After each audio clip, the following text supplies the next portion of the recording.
All right. Hi, everyone. So we have a special guest here today.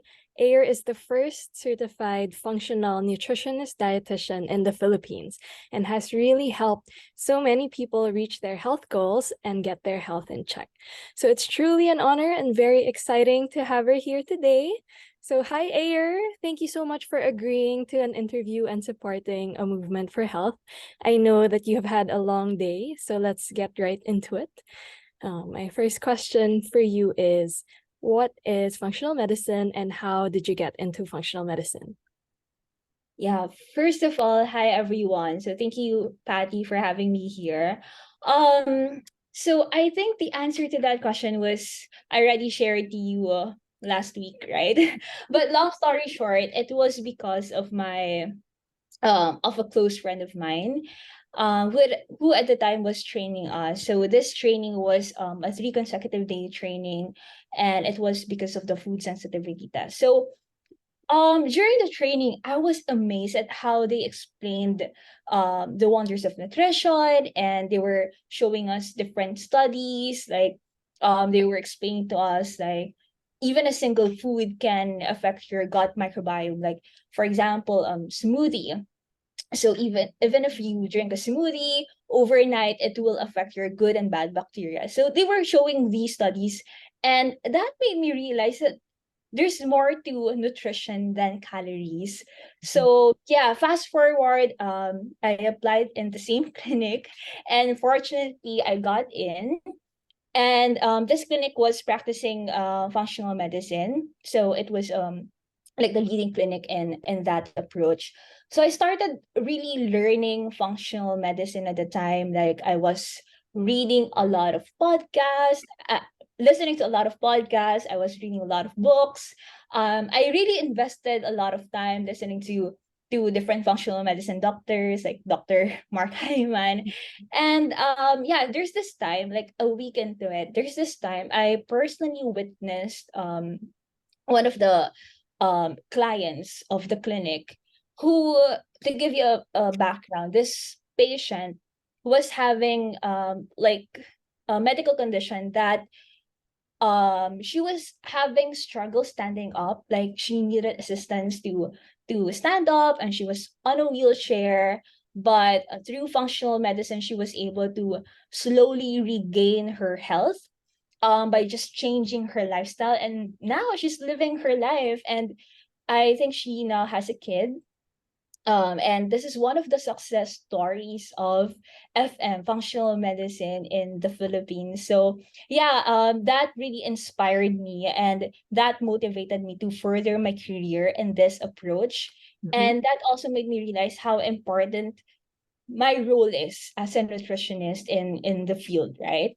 So Yes. yeah, that got me into functional medicine up until now.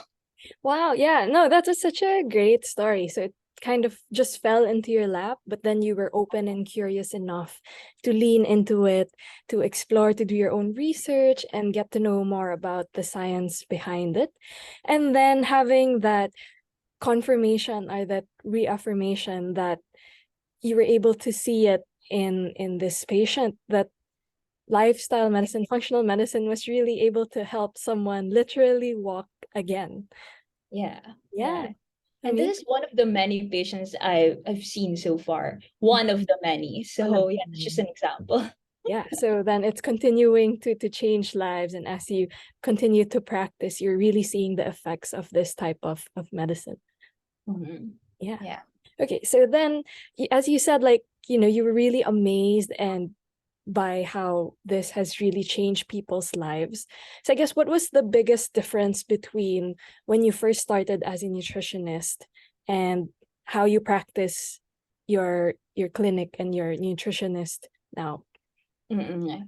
Well, that's a tough question. I'd say the biggest change would be in my approach ever since learning FM would be before it was like, if you come to me and tell me, okay, you have this certain medical condition, like if you have diabetes, or let's say heart disease, heart attack. Normally before, I would give you like, for example, GERD. So yeah, hyperacidity. So normally I would give you like a list of the basic not allowed, allowed foods, and perhaps additionally would be like a calorie targeted meal plan. But now learning FM, I ask more questions, like making sure to get to the root cause of the problem. Like what do you think is causing the GERD, or what could have led to the GERD? What happened in the past, or like how was your diet before? So by asking these questions, you get to the root cause of the problem. And by knowing the root cause of the problem, you get to solve it, right? Unlike if you just give some yes or no food and without even thinking what's causing it.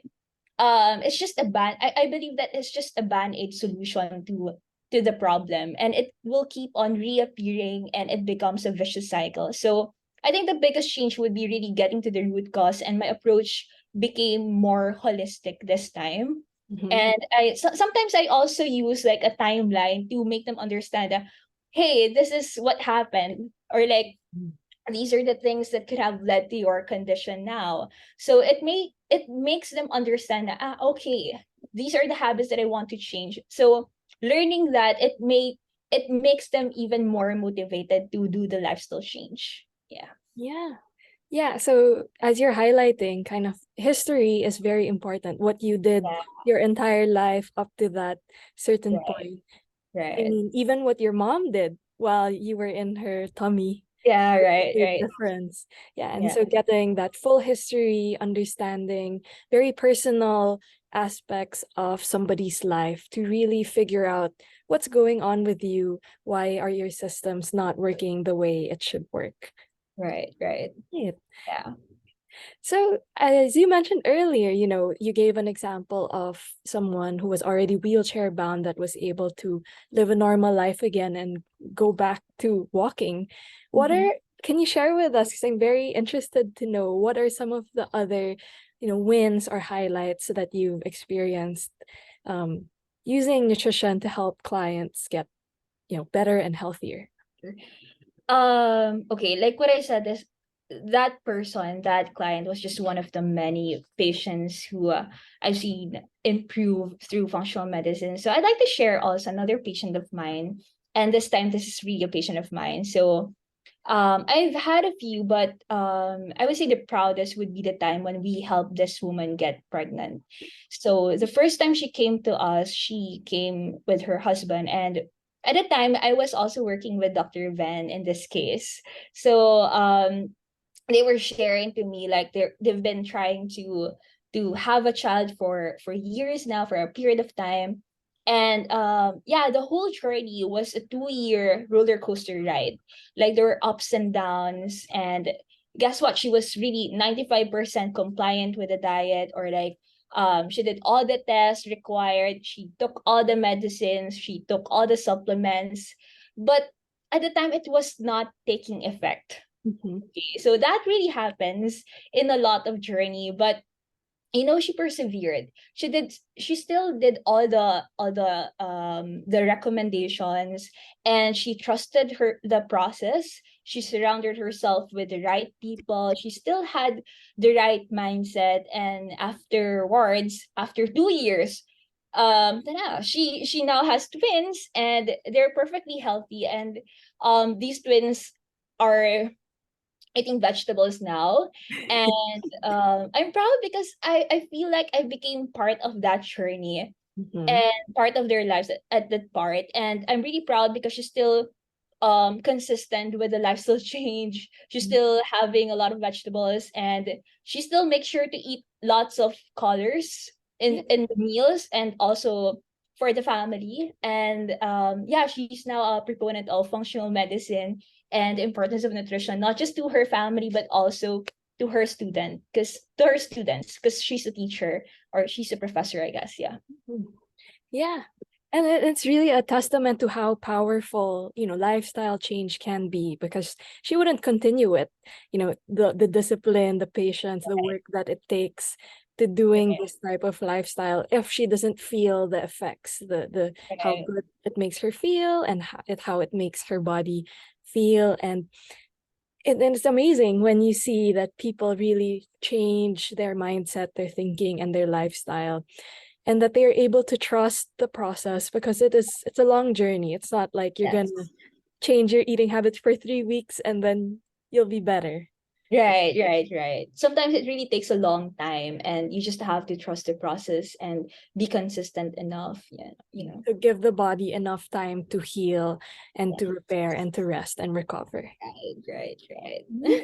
Okay, so now if we've spoken about, the highlights and the wins, how about the most challenging part? Well, as a nutritionist, I would say the most challenging part would be getting them stay committed to the plan. Like, I think part of our job is also make them understand how important their why is, right? So sometimes goal is not enough to it's not enough if we don't have enough motivation to achieve it. So I find it more effective when they have a deeper why. Like, why do they want to lose weight, or why do they want to have a sudden change in their lifestyle, in their nutrition, or do they want to be healthy for their family or for his or her family? So do they have another life goal that can only be achieved through a healthy diet or healthy body, or do they want to join a marathon? So you have to, the patients or the clients of mine should have to find the reason why they are doing this. And so yeah, as a nutritionist, sometimes, and honestly, I find it hard to make them understand or make them, dig deeper, like what's the reason why you're doing this. So I really find it challenging for me. So maybe you can also, like, health coach, that's your expertise, like what reason why you're doing Yeah, this. self-discovery and figuring out your core values, what this really means to you, and Right, why you're right. really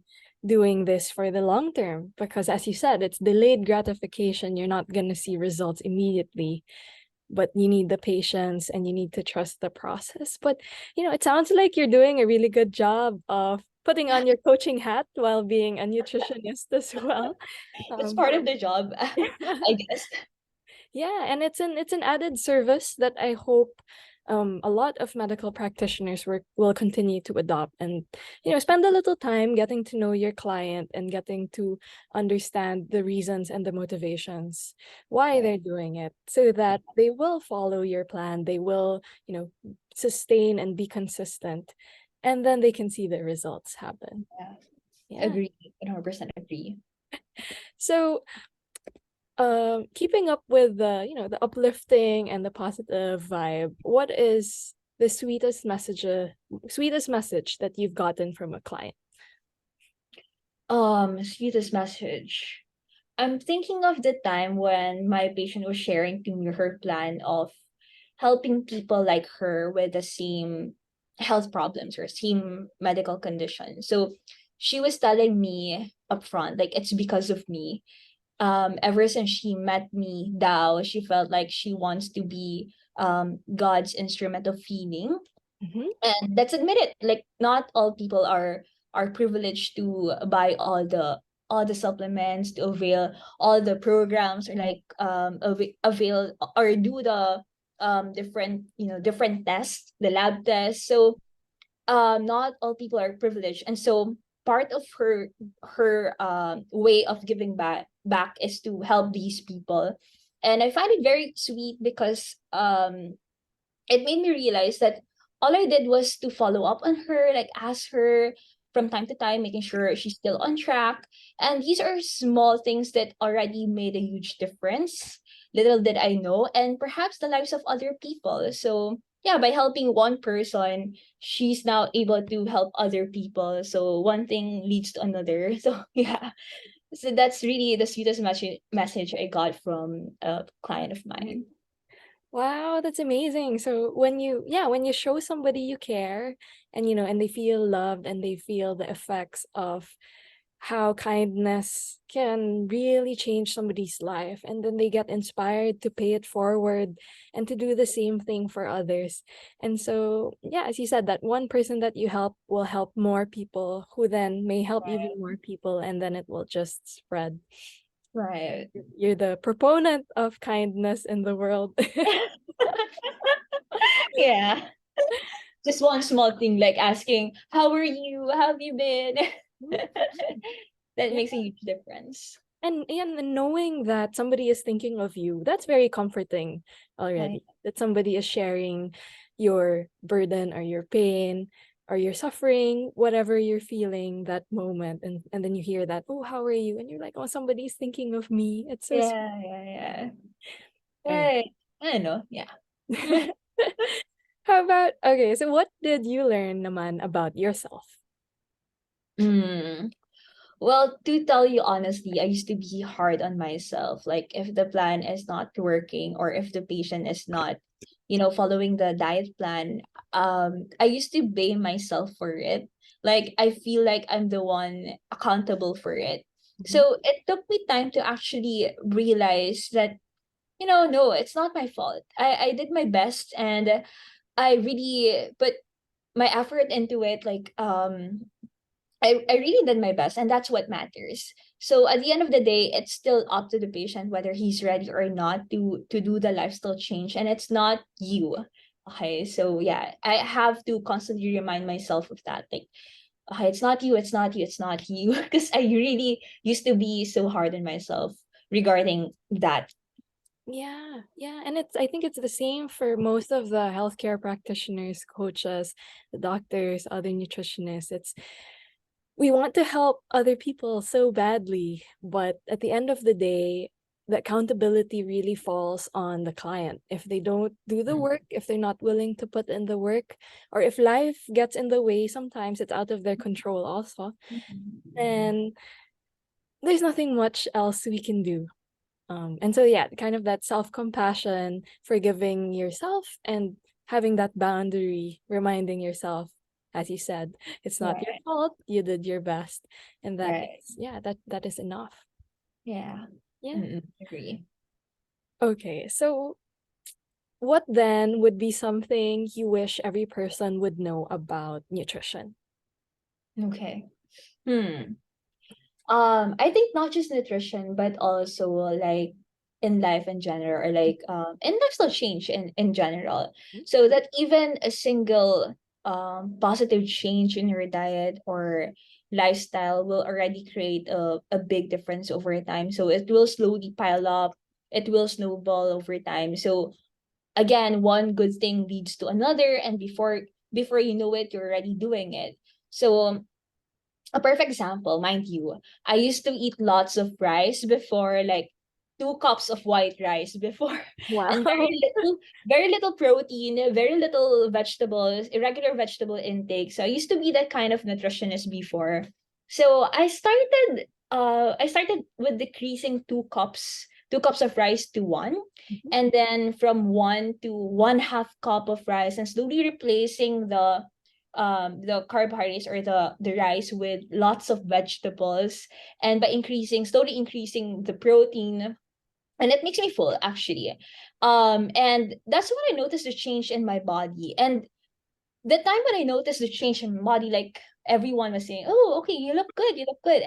And then that kind of motivated me to level it up. Like that motivated me to start working out, to exercise. So you see, it all just started with just changing the 2 cups of rice to 1 cup of rice. So now I'm kind of not really living 100% healthy life, but at least I'm eating. I know I'm having a balanced diet. Like it's not really that bad compared before. So like what I said, if you really cannot do it perfectly, like when I tell you as a nutritionist, oh, okay, you should be eliminating this, or it should be reaching 3 cups of rice, sorry, 3 cups of vegetables every day, for example.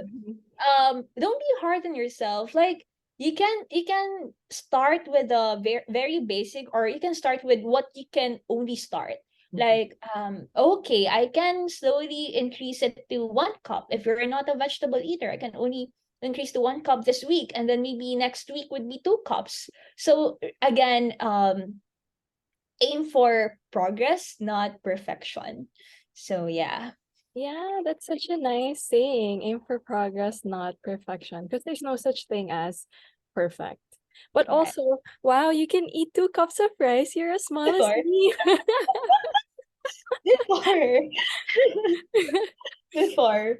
So I used to have lots. And when I did check my in body or my body composition analysis before, I did have a lot of fat Mhm. and very very small amount of muscles. So now when I check the body composition analysis, yeah, that made a huge difference. Like my muscle mass now is normal and the body fat is, yeah, still normal. So yeah, because So of the everything, of yeah, rice. everything is now on track. And so Right, yeah, as like repeating what you mentioned, doing what you can, and then allowing the ripple effect to happen. So get the ball rolling and then make bigger snowballs, making gradual changes, and right. using your success with the smaller things to do the next step and the next thing for you, until one day you'll wake up and you're like, oh, I'm living a totally different life from what I used to do before. Right. Yeah. Right. Yeah, yeah, perfectly said. I'm also curious about, I've heard something called like skinny fat. But Yeah. yeah, so can you explain to us what is skinny fat? Because a lot of people have the perception that, you look so thin, like you're fine, you can eat whatever you want because you're skinny. Yeah. Yeah. Skinny fat, sometimes people refer to it as like a Tweety bird body. Like you have normal BMI. So again, BMI is not that very reliable.